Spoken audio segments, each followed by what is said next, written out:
तबहि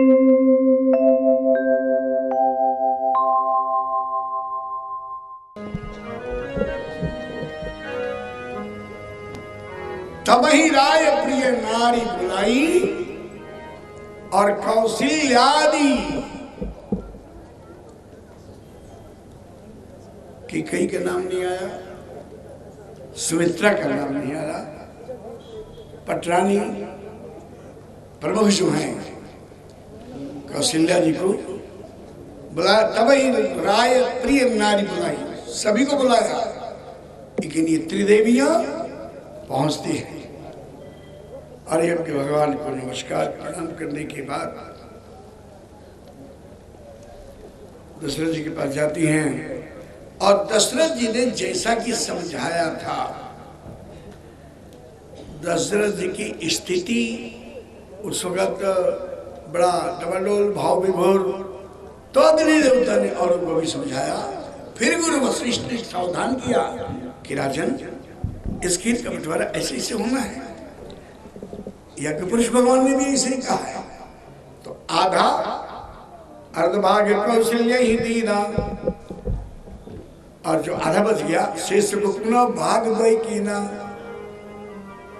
अठन्नी क्या कहें हम, 50%, उसको हिंदी में शब्दावली क्या मालूम नहीं, आधा भाग उनको दे दिया बड़ी रानी को, और जो आधा बचा उसका 2 हिस्सा किया गया, और 1 हिस्सा महारानी कैकेयी को दी गई।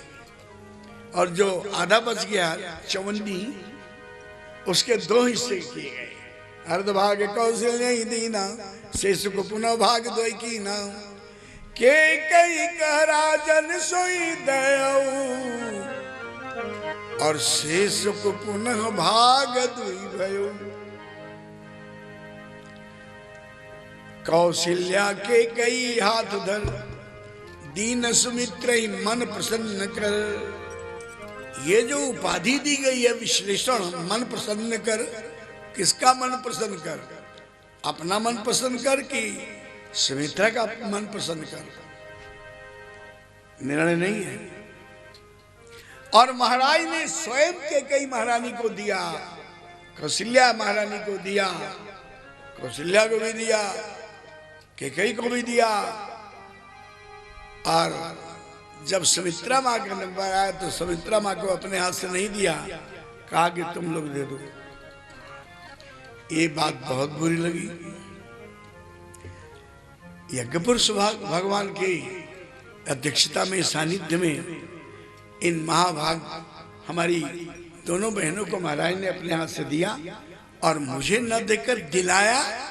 ऐसा क्यों?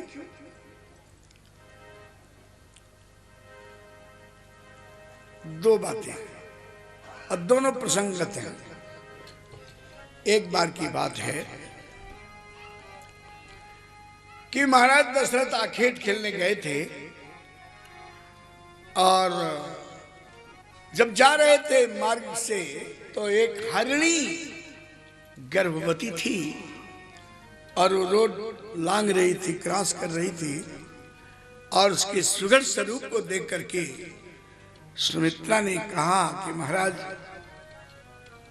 इसका मृगशाला बहुत बढ़िया निकलेगा, इसको मारिए।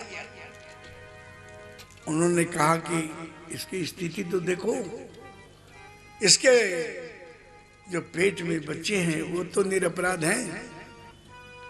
बोले कुछ भी नहीं, मुझे तो इसका छाला चाहिए। बोले नहीं, मैं तुम्हारी इच्छा पूरी नहीं कर सकता। बोले आपको इच्छा पूरी करनी चाहिए क्योंकि आप मेरे पति हैं, मेरी इच्छाओं का सारा भार आपके ऊपर है। बोले मुझे भी विवेक है, क्या करना और नहीं करना है, मैं नहीं ला सकता। बोले अगर आप नहीं ला सकते हो तो मेरी आपकी आज से बोलो, घर में लड़ाई हो जाती है ना पति पत्नी की, और घर के सभी कार्यक्रम चलते हैं लेकिन पति पत्नी का बोलचाल कभी कभी देखा गया कि बंद है, बोलचाल नहीं है, कार्यक्रम सब चलता है। श्री राम जय राम। यही स्थिति सुमित्रा और दशरथ जी की भी थी। उस दिन से दशरथ जी का पति पत्नी यानी कि सुमित्रा और दशरथ जी में बोलचाल बंद। आज बड़ा खुशी का दिन था, उम्मीद थी कि आज तो बोलचाल शुरू हो ही जाएगी, लेकिन आज भी नहीं हुआ। उन्होंने कहा कि दे दो, क्योंकि बोलचाल नहीं है ना। श्री राम जय राम। तो कैकेयी और सुमित्रा, कैकेयी और कौशल्या ने कहा हाथ पकड़ करके कि ले लो बहन। बोले मैं नहीं लूंगी, चाहे कुछ भी हो जाए, ठीक है मैं मां नहीं बनूंगी ना सही, लेकिन मैं अपने हाथ से उन्होंने दे दिया और मेरा ये सामाजिक अपमान मैं नहीं करूंगी। तो किसी तरह से अब वहां वाक्य चातुर्यता है, उन्होंने किसी तरह से पुला कर समझा करके और प्रसन्न कर दिया। बोले बहन ले ले, मौका बढ़िया है, बोलचाल तो फिर शुरू हो जाएगी, लेकिन ये दिन लौट कर आने वाला नहीं है।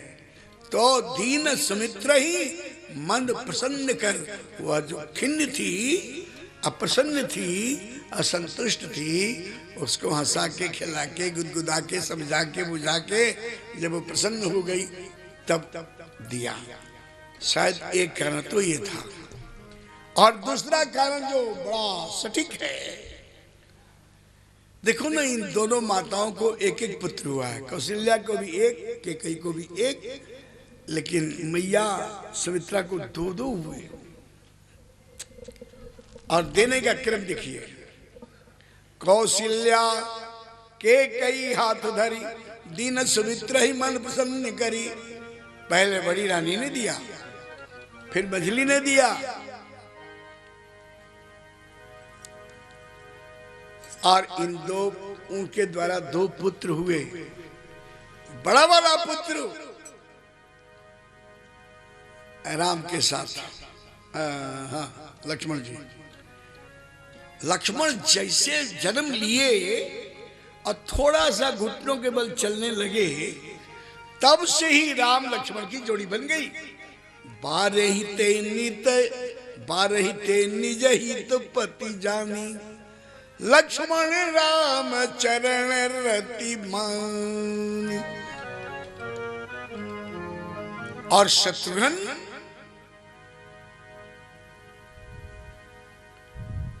किसके साथ लगे? बोलो। देखो मुझे चुपचुपानंद स्रोते अच्छे नहीं लगते, मेरे साथ खेलो। कुछ वक्ता होते हैं नॉन स्टॉप बोलते हैं, मुझको वो नहीं आता। मैं तो आधा बोलता हूँ, आधा बुलवाता हूँ। श्री राम जय राम। हम ये नहीं चाहते कि आप बड़े गहरे श्रोता बनिए, हम चाहते हैं आप चंचल श्रोता बनिए। चंचल, क्योंकि बड़े सीरियस श्रोता बनने में खतरा है। श्री राम जय राम। जब कथा सुनते हैं हम लोग, कभी आपको अनुभव है कि नहीं?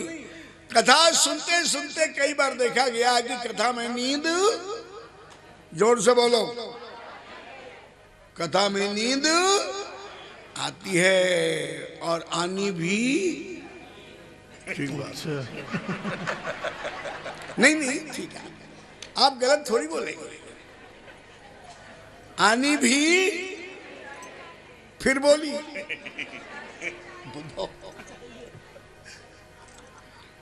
और जिस कथा में नींद ना आई वो कथा किस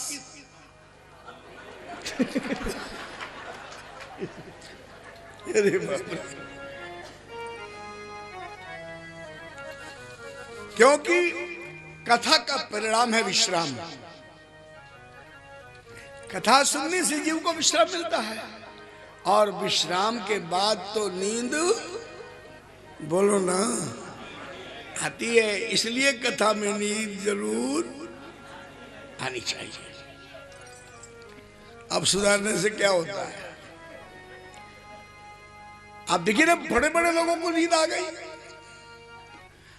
संसार में भगवान शंकर से पढ़ करके कोई कथा कर रही है,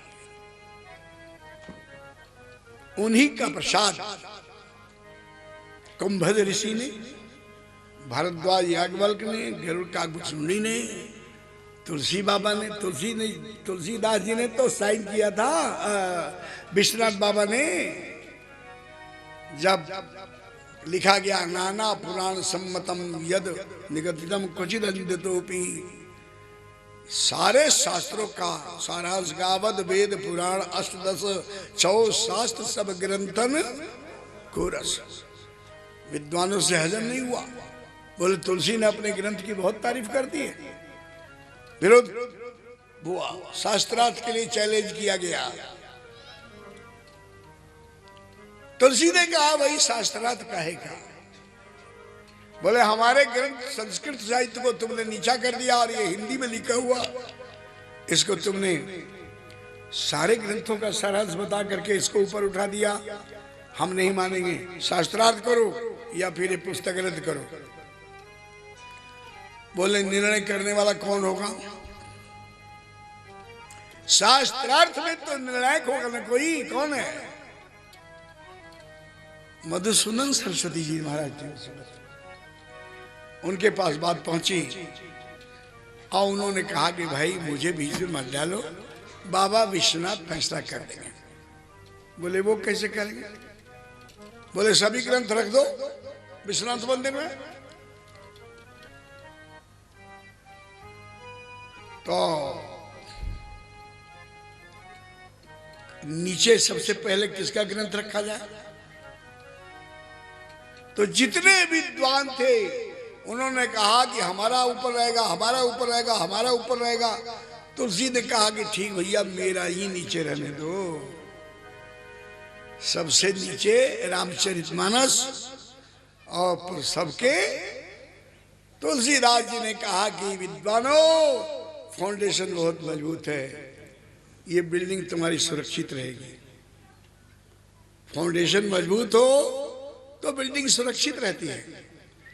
बाबा विश्वनाथ अगर साइन कर दें तो तुम्हारा रामचरितमानस सर्वोपरि हो जाएगा, नहीं तो आज से बंद ताले में। तुलसी ने कहा ठीक है। अब सब पंडित जी लोग अपने अपने ढंग से मंदिरों में बैठे और लगे अनुष्ठान करने सफलता के लिए, पूजा पाठ अनुष्ठान।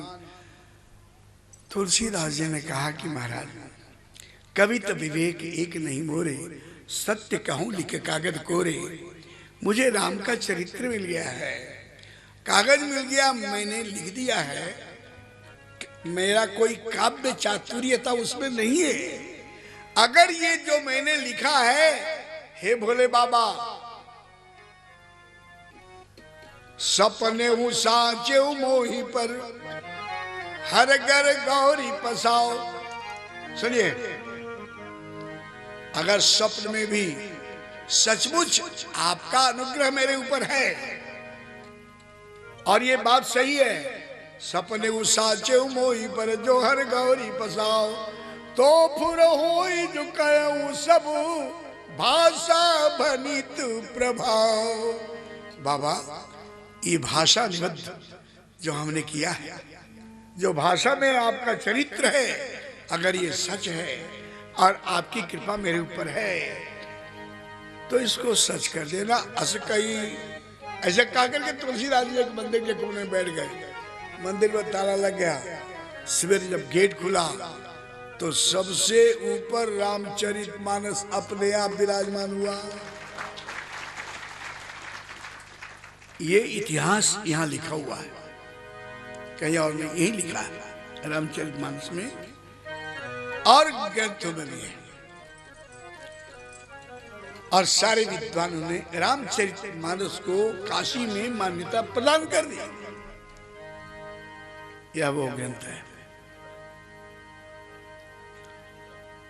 तो यहां जो कुछ भी लिखा हुआ है उसमें कोई अतिशयोक्ति नहीं है।